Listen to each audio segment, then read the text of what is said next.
Semoga Yesus tidak menangisi kita karena kita menolak Dia,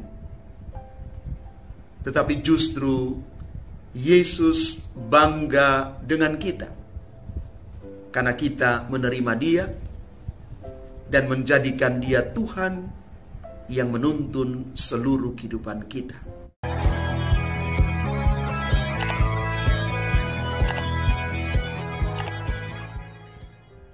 Salam Bapak Ibu, Saudara dan Saudari, sahabat-sahabat garam dunia yang terkasih. Matatias di dalam bacaan pertama yang diambil dari kitab pertama Makabe, bab 2 ayat 15 sampai dengan 29, tampil sebagai orang yang luar biasa. Dengan gagah perkasa dan keberanian yang tangguh, dia menentang keputusan raja untuk meninggalkan hukum Taurat Tuhan.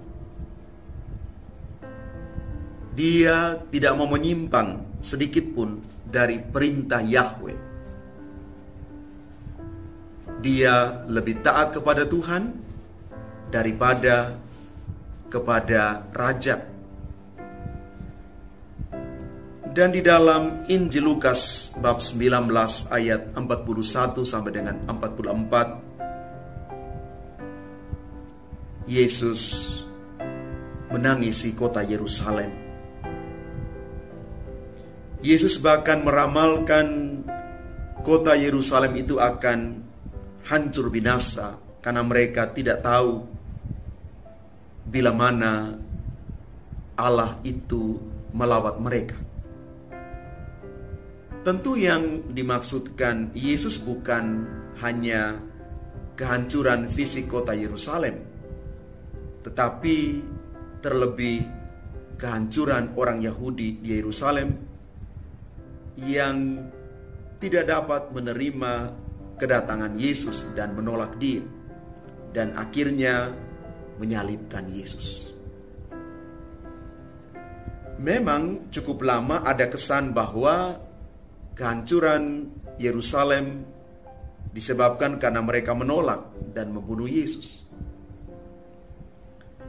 Lalu apa pesan untuk kita di zaman sekarang? Yerusalem itu dapat diartikan juga sebagai hidup kita, diri kita sendiri. Diri kita itu adalah tempat tinggalnya Roh Kudus, sehingga kita dapat menyapa Allah sebagai Bapa kita.